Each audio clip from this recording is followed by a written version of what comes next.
Hello everybody, welcome back to the OAGRC. I am Craig, thank you for stopping by. The other night I was on the internet and I was cruising past my favourite hobby stores and I stumbled across somebody selling the TR02V2 Absima Team C 2-wheel drive buggy. And I'd never heard of one of these before. And it was at a reasonable price, and I was looking for another modern-ish 2-wheel drive buggy to add to the fleet because I'm trying to keep it so each classification going forward has something similar within it.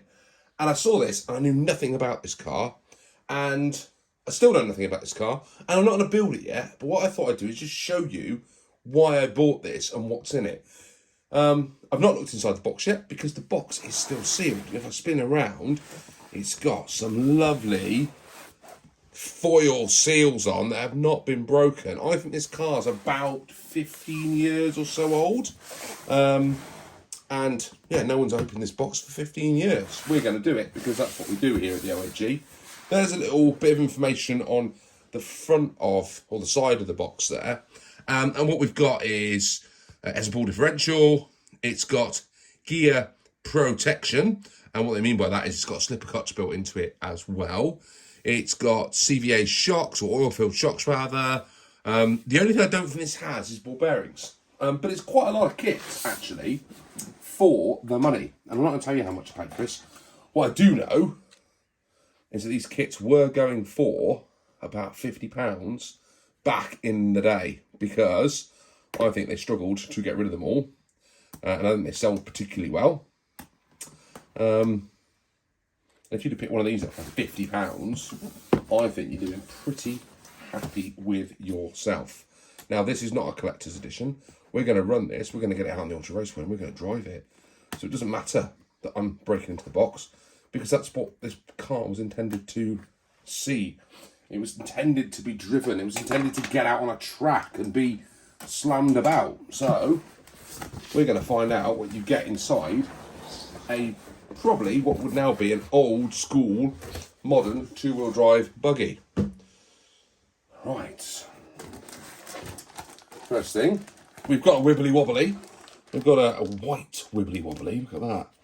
And there's some body clips down the bottom of the bag there, and some interesting window masky type stickers, and a great big manual. Oh, pre-painted body, guys.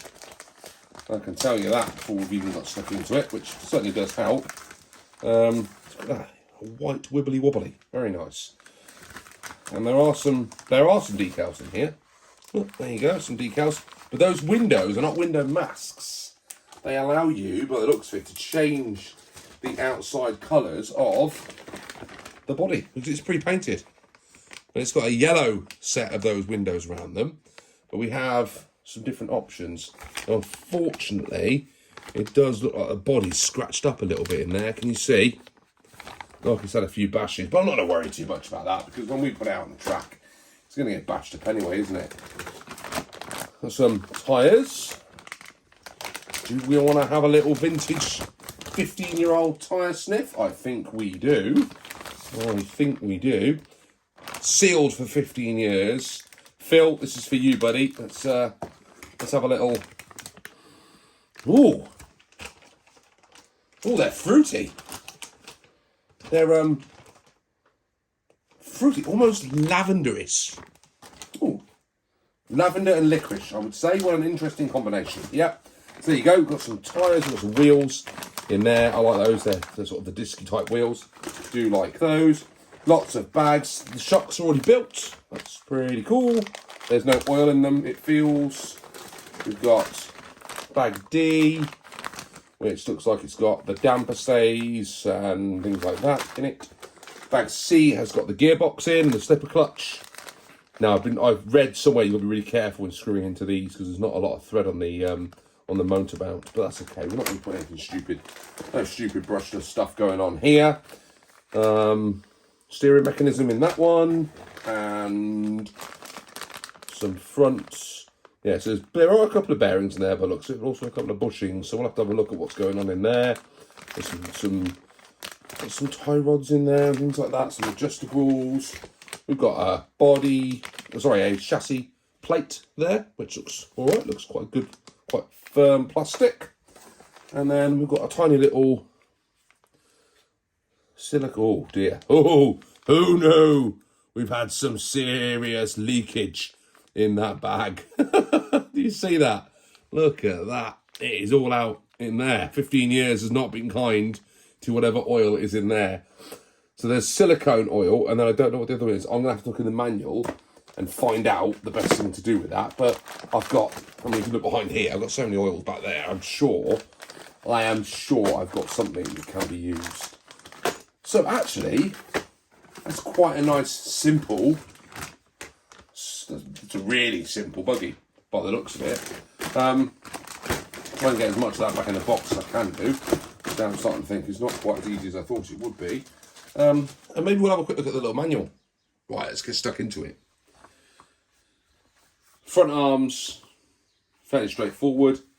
Servo saver and steering mechanism, which interestingly has got ball bearings in it. Then that's the front. Uprights, which also come with ball bearings. Adjustable arms on the front. There's a lot of stuff going on here, guys. I'm liking the look of this.